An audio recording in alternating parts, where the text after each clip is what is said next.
One Story, 97. Santiago, la fe sin obras está muerta. Santiago 1, 5. Ahora llegamos a la carta de Santiago, no el Santiago que fue uno de los 12 discípulos de Jesús, sino Santiago, el hermano de Jesús, quien también llegó a ser un líder destacado en la iglesia primitiva. Como cada carta del Nuevo Testamento, el libro de Santiago tiene su propio énfasis único, y por encima de todo, Santiago resalta la vida de acción que debe seguir naturalmente a una vida de fe. Ahora bien, aquí debemos tener cuidado. Santiago dice, ¿no fue declarado justo nuestro padre Abraham por lo que hizo cuando ofreció a su hijo Isaac sobre el altar? Mientras que el apóstol Pablo escribe, si Abraham fue justificado por las obras, tiene de qué jactarse, pero no delante de Dios. A primera vista, esto parece una contradicción. Pero debemos entender la diferencia en sus contextos y significado. Por eso debemos ver la Biblia como una sola historia. Desde Génesis hasta Apocalipsis, hay un solo mensaje continuo. El Nuevo Testamento no está completo sin el Antiguo, y el Antiguo se cumple a través del Nuevo. Los 66 libros se unen como una sola palabra de Dios. Ningún versículo ni libro debe tomarse aislado de esta imagen mayor. Así que ahora, al entrar a la carta de Santiago, que muchos han llamado los proverbios del Nuevo Testamento, escuchemos con atención lo que Dios nos está diciendo. A las 12 tribus dispersas entre las naciones, saludos. Mientras que las cartas de Pablo suelen estar dirigidas a iglesias específicas, aunque finalmente son para todos los creyentes en Cristo, Santiago abre su carta de manera distinta. Su mensaje va dirigido a las 12 tribus que están en la dispersión. En otras palabras, a todos los cristianos esparcidos por el mundo. Así como el Antiguo Testamento no es solo un registro de historia judía, sino la historia del pacto de Dios con su pueblo, así también estas cartas del Nuevo Testamento no son solo para los primeros cristianos, sino para nosotros, hoy, mañana, y hasta que Cristo vuelva. Hermanos míos, considérenlo como un gozo cuando enfrenten diversas pruebas. Santiago escribe, hermanos míos, considérense muy dichosos cuando tengan que enfrentarse con diversas pruebas, pues ya saben que la prueba de su fe produce constancia. Nadie disfruta las pruebas. Nadie busca el sufrimiento. Pero debemos recordar, mientras que las tentaciones del diablo buscan destruir, las pruebas de Dios buscan refinarnos y bendecirnos. Nacemos siendo pecadores. Aún después de ser salvos por la justicia de Cristo, no somos perfeccionados instantáneamente. Somos declarados justos, sí, pero aún estamos siendo moldeados. La vida en este desierto, este caminar por un mundo caído, es donde crecemos a través de la prueba y la disciplina de Dios. Por eso Santiago dice, dichoso el que resiste la tentación porque, al salir aprobado, recibirá la corona de la vida que Dios ha prometido a quienes lo aman. Dios nunca tienta a sus hijos a pecar. La tentación viene cuando somos arrastrados por nuestros propios malos deseos y seducidos. Después, cuando el deseo ha concebido, da a luz el pecado, y el pecado, una vez desarrollado, da a luz la muerte. Pidan con fe, sin dudar. Santiago continúa, si a alguno de ustedes le falta sabiduría, pídasela a Dios, y Él se la dará, pues Dios da a todos generosamente sin menospreciar a nadie. Pero esta sabiduría no es para vivir de forma astuta o exitosa en este mundo. Es la sabiduría para vivir como el pueblo de Dios, para buscar primero su reino, para caminar con Cristo. Es una sabiduría espiritual, dada por el Espíritu Santo. Por eso Santiago dice, pero pida con fe, sin dudar. Porque el mismo Jesús que prometió, yo estaré con ustedes todos los días, hasta el fin del mundo, es el Jesús que está con nosotros ahora. Él cumple su promesa. Y estamos llamados a caminar en ella por fe. Pasará como la flor del campo. Santiago escribe, el hermano de condición humilde debe sentirse orgulloso de su alta dignidad. Y el rico, de su humilde condición, porque pasará como la flor del campo. Nos recuerda, esta vida es fugaz. Todo lo que tenemos, todo por lo que luchamos en este mundo, se desvanecerá como la hierba. Esto no aplica solo al dinero o las riquezas, sino a todo orgullo, toda falsa seguridad puesta en lo que este mundo ofrece. Incluso el simple deseo de querer más de este mundo, pensar que esta vida es lo más importante, revela el corazón. Por eso dice Eclesiastés, mejor es ir a la casa del luto que a la casa del banquete, porque aquel es el fin de todos, y el que vive debe reflexionar. No se contenten solo con escuchar la palabra, pues así se engañan ustedes mismos.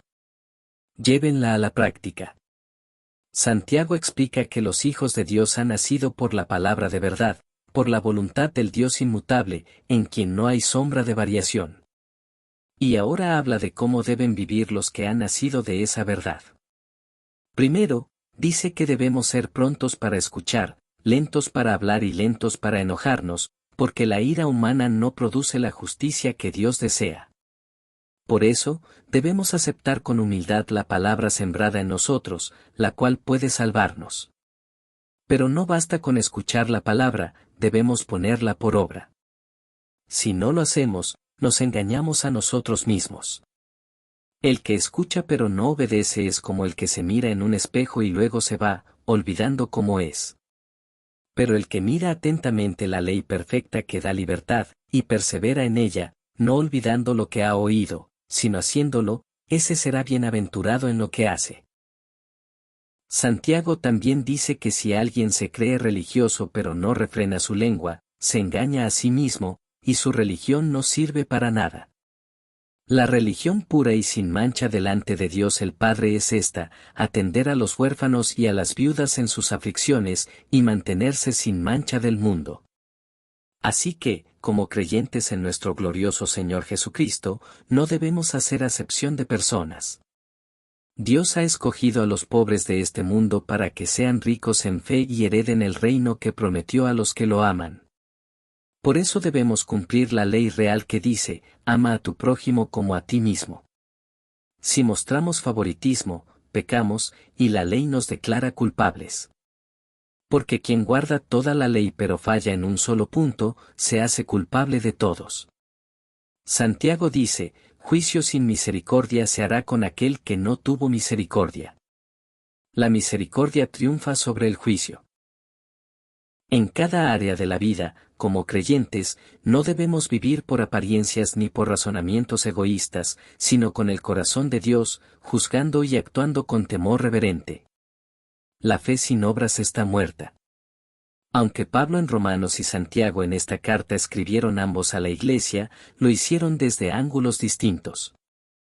Pablo enfatiza que nadie es justificado por obras, sino solo por la fe. Esto porque algunos en la Iglesia primitiva, bajo influencia legalista, creían que podían salvarse por la ley. Pablo dejó claro que la salvación es solo por fe. Sin embargo, también afirma que la verdadera fe produce fruto, una vida de justicia. De igual manera, Santiago no contradice a Pablo. Él está hablando a personas que decían tener fe pero no mostraban obras. Así que Santiago los confronta, si tienes verdadera fe, ¿dónde está el fruto? ¿Dónde está la vida que corresponde a esa confesión? Por eso escribe, ¿de qué le sirve a uno alegar que tiene fe, si no tiene obras? ¿Acaso podrá salvarlo esa fe? Y también, la fe por sí sola, si no tiene obras, está muerta, y así como el cuerpo sin espíritu está muerto, así también la fe sin obras está muerta. Si un hermano o hermana está en necesidad, y solo les damos palabras bonitas pero no hacemos nada, ¿de qué sirve eso? Santiago insiste, la fe sin acción está vacía. Incluso los demonios creen en Dios, y tiemblan. Pero la fe sin transformación no es fe verdadera. La fe de Abraham fue completada por lo que hizo, y lo mismo sucedió con Rahab. De una misma boca salen bendición y maldición. Hermanos míos, esto no debe ser así. Mientras enfatiza la fe en acción, Santiago habla con firmeza sobre la lengua. Dice que todos tropezamos de muchas maneras, pero si alguien no tropieza al hablar, es una persona madura y capaz de dominar todo su cuerpo. Así como un freno controla a un caballo, y un pequeño timón dirige un gran barco, la lengua, aunque pequeña, es poderosa. Puede encender toda la rueda de la existencia. Santiago advierte que aunque todo tipo de animales pueden ser domesticados, ningún ser humano puede domar la lengua. Es un mal incontrolable, llena de veneno mortal.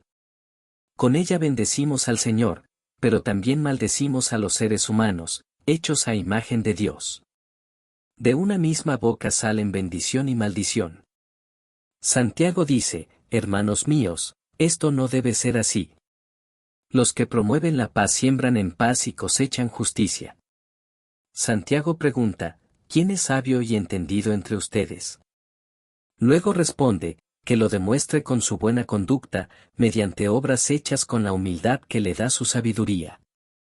En otras palabras, si alguien dice tener sabiduría celestial, si dice creer en Jesucristo, entonces su vida debe reflejar esa fe a través de acciones suaves y piadosas.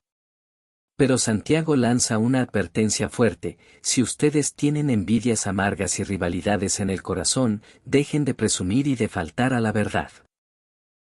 Esa no es la sabiduría que desciende del cielo, sino que es terrenal, puramente humana y diabólica. Donde hay envidia y ambición egoísta, allí hay confusión y toda clase de acciones malvadas. En cambio, la sabiduría que proviene del cielo es ante todo pura, además, pacífica, bondadosa, dócil, llena de compasión y de buenos frutos, imparcial y sincera. ¿Y cuál es el resultado? Los que promueven la paz siembran en paz y cosechan una cosecha de justicia. No reciben porque piden con malas intenciones. Santiago continúa, ¿de dónde surgen las guerras y los conflictos entre ustedes? ¿No es precisamente de las pasiones que luchan dentro de ustedes mismos? Aunque hemos sido amados por Dios y hechos sus hijos por medio de Jesucristo, aún vivimos en este mundo bajo la influencia del pecado. Y cuando nuestros deseos pecaminosos no se rinden al Espíritu Santo, terminan controlándonos, y vivimos más como el mundo que como ciudadanos del cielo. Santiago dice: desean algo y no lo consiguen. Matan, sienten envidia, y no pueden obtener lo que quieren, riñen y se hacen la guerra. Y aun cuando oran, muchas veces piden con malas intenciones, buscando solo satisfacer sus propios placeres, no el reino de Dios. Santiago no duda en llamarlo por su nombre, adulterio espiritual. Gente adúltera, ¿no saben que la amistad con el mundo es enemistad con Dios? Cuando nuestro corazón se apega a las cosas del mundo, nos volvemos enemigos del mismo Dios que nos llama suyos. Pero Santiago nos recuerda algo hermoso: Dios ama celosamente el Espíritu que hizo habitar en nosotros. Así nos ama. Por eso, Santiago nos llama a la humildad. Dios se opone a los orgullosos, pero da gracia a los humildes. Lo que necesitamos en esta vida no es más del mundo, sino más de su gracia. Más de su poder para vivir como su pueblo. Entonces, ¿qué debemos hacer? Sométense, pues, a Dios.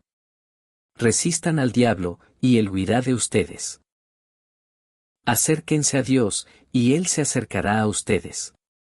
Dios busca a pecadores humildes que se duelan por su pecado, que se arrepientan y se acerquen a Él. Humíllense delante del Señor, y Él los exaltará. Santiago añade, hermanos, no hablen mal unos de otros. ¿Por qué? Porque quien entiende que ha sido salvado solo por gracia no destruye a su hermano. Hay un solo legislador y juez, el que tiene poder para salvar y para destruir. Ustedes no saben siquiera qué sucederá mañana.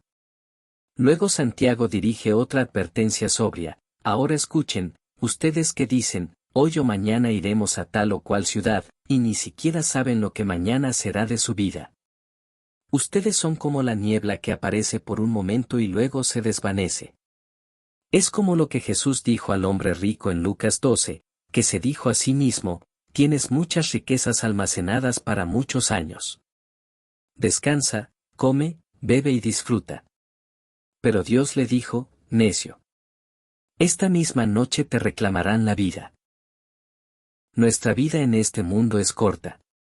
Estamos llamados a vivir cada día como si fuera el último, caminando con Dios, poniendo nuestra esperanza en su reino. Por eso Santiago nos recuerda que no debemos jactarnos de nuestros planes. Pero ahora se jactan en sus arrogantes pretensiones. Toda esa jactancia es mala.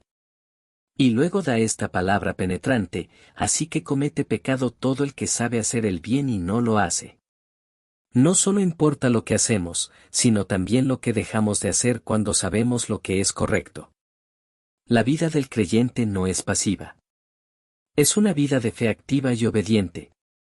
Escuchen ahora, ustedes los ricos. Así como antes Santiago se dirigió a los adúlteros, hablando de adulterio espiritual, es decir, de aquellos que aman más al mundo que a Dios, ahora se vuelve hacia los ricos. Advierte a quienes tienen el corazón cautivado por las cosas de este mundo y buscan llenar su vida con tesoros terrenales. Vamos ahora ustedes, los ricos. Lloren y lamentense por las desgracias que se les vienen encima. Su riqueza está podrida, sus ropas están comidas por la polilla. Su oro y su plata están corroídos, y esa corrosión testificará contra ustedes y consumirá su carne como el fuego.